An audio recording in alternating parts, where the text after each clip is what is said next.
Neil Armstrong had a strange encounter when he landed on the moon, a secret he kept for decades. As the Apollo 11 commander, he's a NASA legend, the first man to step on the lunar surface on July 20th, 1969. We all know this historic feat, but there's a hidden event, long kept from the public. On the moon, Armstrong faced something that almost caused the Apollo 11 mission to fail, a secret he kept until his death. What did the first man on the moon hide from us? Let's explore the background of Apollo 11. The moon landing is now part of American mythology. Everyone knows Neil Armstrong's hesitant yet calm words as he stepped onto the moon. That's one small step for man, one giant leap for mankind. It's such a significant achievement, a decade's work focused on a single event. It may sound like three men put on spacesuits in 1969, hopped in a rocket, flew to the moon, took a few steps, planted the American flag, and returned home. But the reality was far more complex. Before Neil Armstrong took his small step for man on July 20th, 1969, he and the rest of the Apollo 11 crew underwent rigorous training to prepare for their mission. While much of their training took place in classrooms and test facilities, NASA also tasked the astronauts with performing activities like collecting geological samples and entering and exiting the lunar module, helping them build muscle memory to replicate these tasks on the moon. To make their training as realistic as possible, the crew practiced in locations on Earth that resembled the lunar terrain. Stephen Garber, a policy analyst at the NASA History Office, said NASA looked for places that roughly resembled the moon's geological features, but since they hadn't been there before, it was a bit of a guessing game. During their training, Neil Armstrong, Buzz Aldrin, and Michael Collins frequently went on field trips, both nationally and internationally. Much of the work was done in the southwestern United States, in places like Arizona, Texas, and Nevada. Garber said the purpose of so much field training was to help the astronauts understand the different aspects of the various geological features they would encounter during their mission. He emphasized that field training was really important because the astronauts' muscle memory needed to be ready for the process. This way, they wouldn't have to spend a lot of time figuring out how to take a sample or a photograph. Scientists on Earth could analyze the samples and photographs later. The astronauts had enough to do, and the important thing was to return safely. The astronauts practiced collecting rock and soil samples in different areas using their hands and small shovels, so they could perform this process almost automatically when they reached the moon. Other equally important simulations they conducted included selecting field sites, digging trenches, and collecting samples at different levels, describing geological features both verbally and in writing, documenting sites using photographs, and properly labeling the samples they collected. Recognizing the benefits of training in lunar analogs, which are defined as areas on Earth used to simulate the shape and structure of the moon, NASA made it a common training tool in preparation for future space travel, including subsequent Apollo missions. Neil Armstrong and Buzz Aldrin encountered a problem just 4 minutes into the Apollo 11 descent, and at that moment, all the training they had received felt like it had vanished. It all started with Apollo 11, Commander Neil Armstrong's sudden words from the mission control speaker. Program alarm. Buzz Aldrin stood beside Armstrong in the descending lunar module, staring at the frozen computer screen, displaying 1202. It was an error code, but they had no idea what was causing it. Controllers in Houston checked their logs as they tried to figure out exactly what the problem was. Armstrong said, "Give us a reading on that program alarm." His voice was tense, but not more tense than it had been during simulations. It was hard to grasp that a life-or-death struggle was taking place inside a small, delicate machine hurtling toward the moon, 386,000 kilometers away from Earth. Communication was intermittent, the system was threatening to crash the astronauts, and Gene Kranz, the flight director of the first moon landing, felt that mission control was falling a bit behind the power curve. The problem started shortly after Armstrong, Aldrin, and Michael Collins separated from the command module they had ridden to the moon. Collins would remain in the command module while Armstrong and Aldrin descended. Mission Control was having trouble with the radio link to the lunar module. Kranz said, "I was going to be the one who decided how much information was enough. So the question in my mind was constantly, do I have enough information to proceed? Ultimately, I was able to say yes, barely. I gave the crew permission for a powered descent and immediately lost communication again. Aldrin had adjusted the antenna, and Mission Control had done its best, but the radio link kept coming and going. If the situation worsened, Kranz would have to order the flight to be aborted. While flight controllers on Earth struggled with communication problems and erratic radar data, the main alarm sounded in the lunar module cabin, followed by console warnings from Mission Control. The landing computer was signaling an overload. The 1202 alarm it displayed was actually an error code, meaning, "I have too much to do, so I'm going to stop and reboot the system." If this had happened, mission rules would have required an immediate abort since the landing process would be jeopardized. The computer was receiving more data than it could process. The events had startled Aldrin. The code was unfamiliar to him. We couldn't look it up in the book to see what the problem was because we were looking at where we were going, he said. Neil Armstrong waited a bit, then asked Houston for an explanation. Controller Steve Bales made the call. It was okay to continue as long as the alarm was intermittent. Trying to abort the mission with a bad computer in the middle of the descent was almost as dangerous as continuing the landing. So, balancing risk against risk, they decided the safest thing was to continue the descent. Capsule communicator and astronaut Charlie Duke relayed the message to space. "We're go on that alarm." A few minutes later, the computer again gave the 1201 alarm, but the crew continued their work. At this point, Buzz Aldrin was focused on the instrument displays. Armstrong, meanwhile, had taken manual control of the landing, calling out the numbers for altitude, speed, and other critical data. But there was another problem. They weren't where they were supposed to be. According to Aldrin, there was a grid on the commander's window, a vertical line with markings on it, and it was adjusted to Armstrong's height and eye level. The commander, taking cues from the computer, could check this grid to determine the module's position above the moon. He was telling the rest of the crew their range at short intervals. Armstrong and Aldrin had overshot the planned landing zone, influenced by the moon's gravity and the extra speed they gained when they separated from the command module. Armstrong was faced with an unpleasant sight. Where the orbital maps showed a smooth plain, there was a vast crater field and truck-sized boulders. Flying under his own power and running low on fuel, Armstrong hovered and looked for a smooth spot. I was looking at my orbital chart, and Neil started moving across the surface at about 400 feet, maintaining his balance. This was far from what we had trained for and seen in simulations, so I started to get a little nervous. They weren't telling us what the problem was. They were just flying in a strange orbit, said Charlie Duke.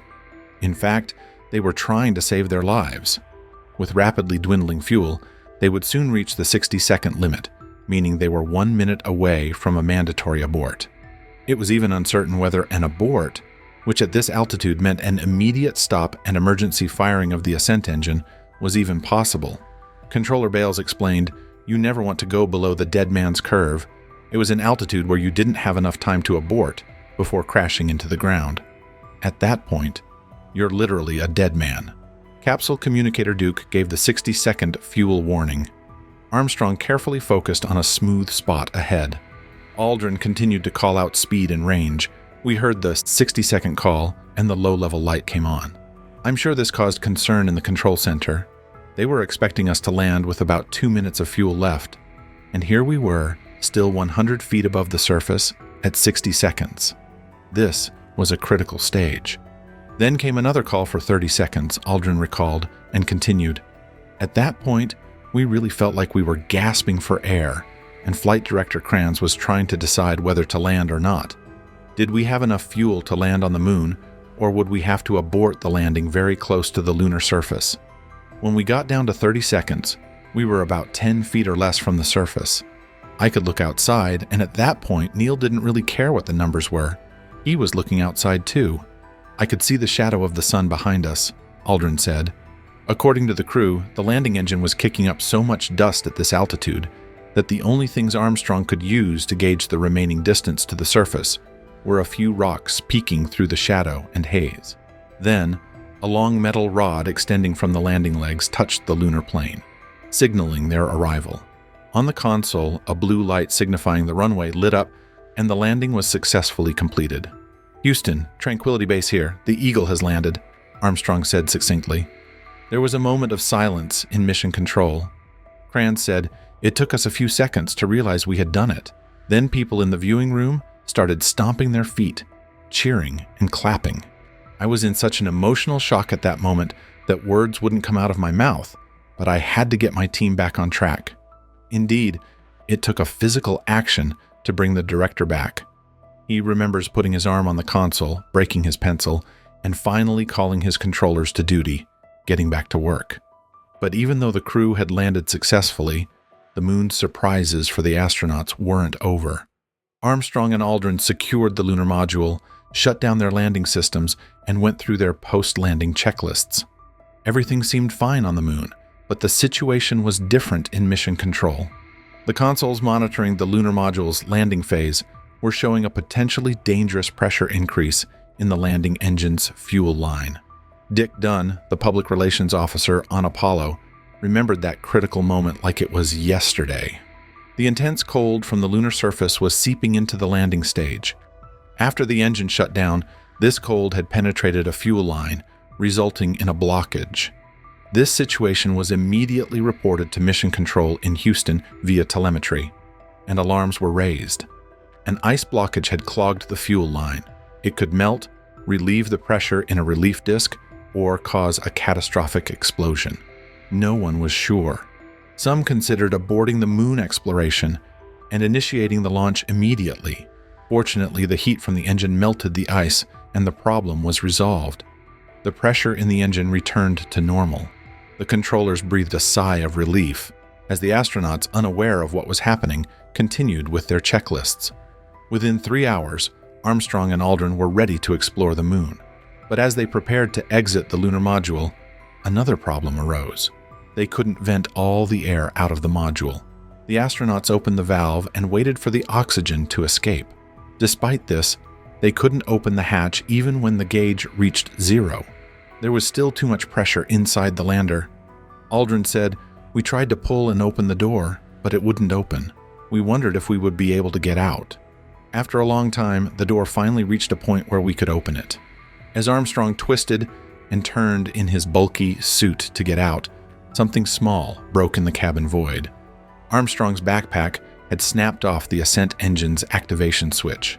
Although they had no idea at the time, this was another dangerous situation awaiting them. In his book recounting their journey to the moon, Aldrin wrote that he saw something on the floor of the lunar module that didn't belong there. On the right side of the cabin, a broken circuit breaker switch lay on the dust-covered floor, wondering where it came from. He looked at the rows of switches on the instrument panel. The broken switch had snapped off the engine arm circuit breaker. This was the single vital breaker needed to send electrical power to the ascent engine that would lift Armstrong and Aldrin off the moon. Somehow, either he or Armstrong must have accidentally bumped the switch with their backpacks in the cramped space. Regardless, the switch needed to be put back in place for the ascent engine to fire and take them home. The broken switch was reported to Mission Control, but Houston hadn't found a solution even by the next morning. Aldrin described the incident in his book. "After a closer look, I thought it might hold if I could find something in the module to push into the circuit. But since it was electrical, I couldn't stick my finger in or use anything with metal on the end. I had a felt-tip pen in the shoulder pocket of my suit that might do the trick.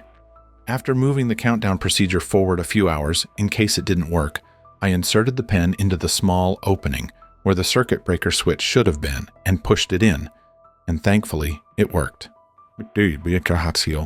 NASA chief historian William Barry said that if the engine arm circuit breaker had remained open, Armstrong and Aldrin would likely have been stranded on the moon. Pleased with the improvised solution, the astronauts landed on the moon despite everything. Buzz Aldrin still keeps the broken circuit breaker switch and the felt-tip pen he used to fire the engines. It might be a delightful artifact, but it wasn't as special as what Neil Armstrong kept hidden from his 1969 space mission. The first man to walk on the moon, along with his Apollo 11 crewmate Buzz Aldrin, kept a bag filled with small parts from the lunar module Eagle, which they used to land at Tranquility Base on July 20th, 1969. The bag was discovered by Armstrong's wife after his death in 2012. Alan Needle, the Apollo curator at the National Air and Space Museum in Washington, said, "I received an email from Carol Armstrong saying she had found a white cloth bag in Neil's closet filled with items that looked like they came from a spacecraft." The bag, which itself had flown to the moon, was referred to as the McDivitt purse, in honor of Apollo 9 astronaut James McDivitt, who came up with the idea of including it in the spacecraft. The items identified by Needle included Armstrong's waist tether, utility lights and brackets, an equipment netting, an emergency wrench, the optical alignment sight mounted above Armstrong's window, and the 16mm data acquisition camera that captured the iconic images of Armstrong descending the ladder to take his small step onto the moon. Needle stated that, considering the connections to Armstrong, all the items hold immense significance. For whatever reason, Neil Armstrong seemingly kept the bag a secret for over 40 years. Even when questioned about his mementos by his authorized biographer, Armstrong never mentioned the artifacts hidden in his closet. In actuality, the bag wasn't something Armstrong smuggled home from the moon. After returning to lunar orbit, the bag and its contents were transferred from the Eagle to the command module Columbia, and the lander was directed to return to the surface. Had the bag remained on the moon, it too would have perished. Armstrong mentioned the bag to command module pilot Michael Collins during the transfer from one vehicle to the other. How the bag ended up in Armstrong's possession after the mission remains unknown, but it wasn't uncommon for astronauts to bring back souvenirs from space. Still, it's surprising to see what transpired during NASA's first lunar mission and how it could have potentially disrupted things. Fortunately, the mission involving the first human and the one that took him to the moon concluded successfully. Why do you think Neil Armstrong hid these artifacts from the entire world, even from his wife? Neil Armstrong and his team on the moon admitted in a statement that they bent a few rules by hopping to a section of the moon to capture photos of some intriguing primary rocks. Could these rocks on the moon be extraterrestrial entities? Share your thoughts with us in the comments section. Thank you for your time. See you in the next videos. Goodbye.